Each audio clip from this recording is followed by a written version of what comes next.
Hello everyone. Today we will look at the condition monitoring of machining process.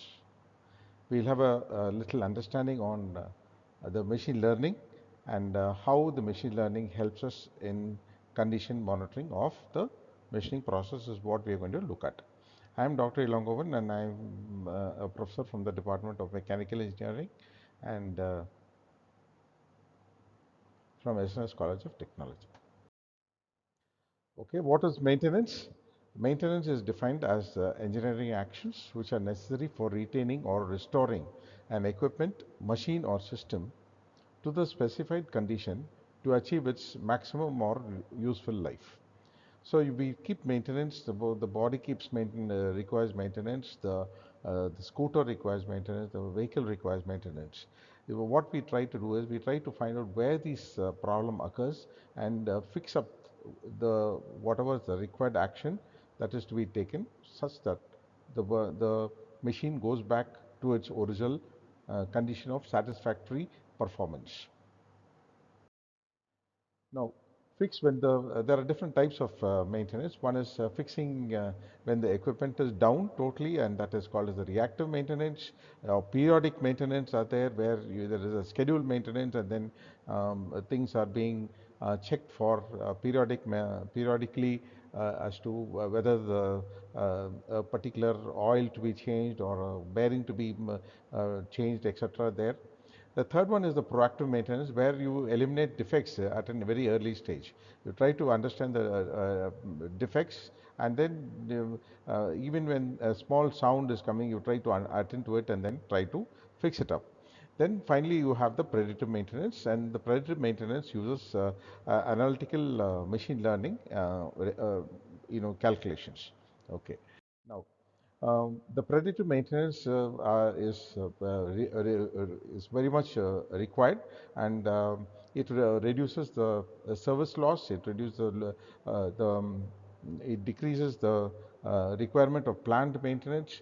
There will be a smart replacement of items. You don't have to run around for the last minute for trying to get your components, and you can recover your revenue. The asset is always available to you. The workforce is there to use the machine every time. So it is good to have predictive maintenance in practice in any company. Now, condition monitoring is a maintenance approach that predicts the machine's health and safety through the combination of machine's sensor data that measures the vibration or other parameters. Okay, these parameters are measured in real time with the state of art machine monitoring software. There are softwares which reads a particular sensor, and then they keep recording, and they will kind of report if there is any differences are there that has been found. Now, coming back to the machining side, machining can be divided into traditional machining and non-traditional machining. In the traditional machining process is understood as chip removal process, where we have this turning, milling, drilling, planing, shaping, broaching, gear cutting, and boring process, etc. In the abrasion side, abrasive means you have particles, the chips are very tiny, and then they are in powders, where you have polishing, buffing, lapping, grinding, honing, and super finishing process. In the non-traditional type of machining, you have the abrasive type, where you have the abrasive jet machining, ultrasonic machining, water jet machining, magnetic abrasive finishing are there. And in the erosion side, you have the electrochemical machining, electro-discharge machining, laser beam machining, and the plasma beam machining. So primarily, we will try and concentrate today on the chip removal process, and especially in the turning process. Now, condition monitoring based techniques, they uses different kind of techniques. One is to check the oil sample. Okay, you can also find out using the acoustic emission analysis. Vibration is more or less is being used in most of the places, especially during the turning and milling processes, the machining process generally, and the infrared thermography are all condition monitoring based techniques to give you an insight into the machine's current condition. So currently, how the machine is behaving, and without stopping, if you want to do something, there are certain kind of parameters or conditions that we may have to look at. And one is the oil quality of oil, caustic emission that occurs, vibrations, etc. All that. Now, the tool condition monitoring is being done to understand the condition of the tool, whether the tool is worn out, whether it is requires to be sharpened, or whether you will have to replace the tool, because the tool will directly uh, depend, or it will affect the surface roughness of the part being machined. Okay, so signals are generally captured using dynamometer or accelerometer and microphone respectively. If it is a microphone, you capture the sound signal. If it is an accelerometer, you can capture the vibration signal. And if it is a dynamometer, you can measure the forces, etc. Now, what are the advantages of tool condition monitoring? Uh, in the competitive edge that it gives in the is that, in terms of reducing the cost, increasing the productivity, improving the quality, and preventing damage to the parts during the processing. All these things are very helpful during in the tool condition monitoring. An intelligent tool condition monitoring system is a building block in this framework to achieve such automated machining systems. So if you're trying to go for a higher end kind of a automated machining system, it is essential that you practice a little amount of this tool condition monitoring, or the condition monitoring as a whole, so that the whole thing can be automated without any interruption. Now, what is machine learning? Machine learning is a part of artificial intelligence. It's a program that can sense, reason out, as well as act and adapt. Based on very similar to the human beings, the way we learn and gradually improves its accuracy. Machine learning allows the system to make decisions autonomously without any external support. These decisions are made when the machine is able to learn from the data. From the previous data, it learns, and the underlying patterns are collected by the algorithm, and it predicts and then learns by itself. So that when similar kind of data is being fed to it, then it tries to um,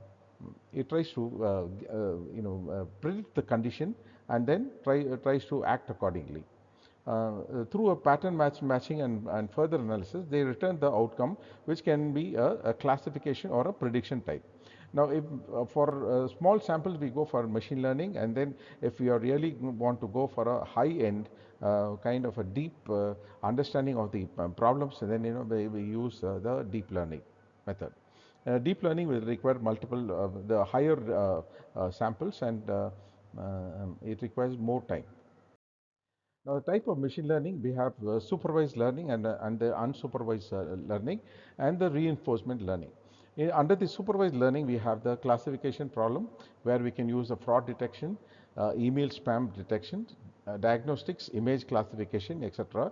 We can also use it for regression. Regression is being used basically when one parameter is dependent on many other parameters, and what is its effect on that, like risk assessment, score prediction, etc.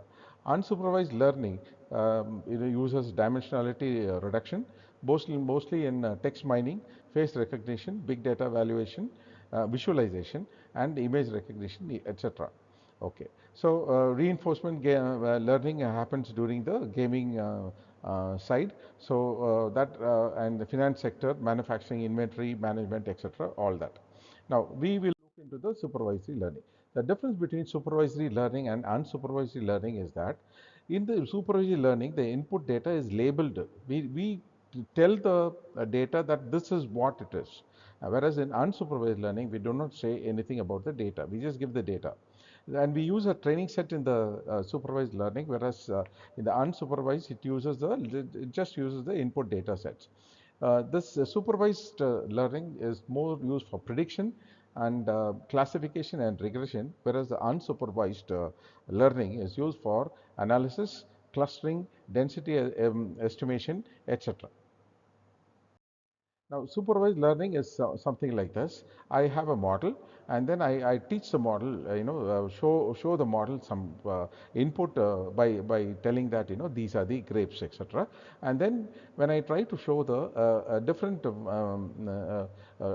a new data to it, like it'll gauge and it'll predict and tell me whether it is grapes or not grapes.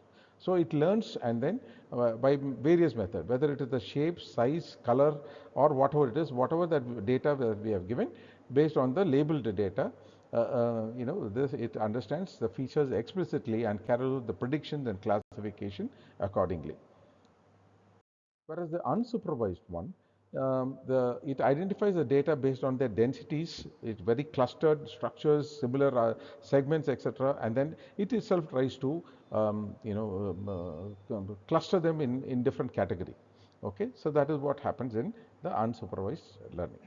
Okay, so this is a small introduction on how machine learning is being used in condition monitoring. We looked at the condition monitoring, various condition monitoring processes of machining process on which the condition monitoring is being used, and we also had a small understanding about how the machine learning can be used in in understanding the faults and errors that happen in the processes, and then how you can predict it much earlier. Thank you very much for the listening, and then we will meet again on another video. Till then, bye. Thank you very much.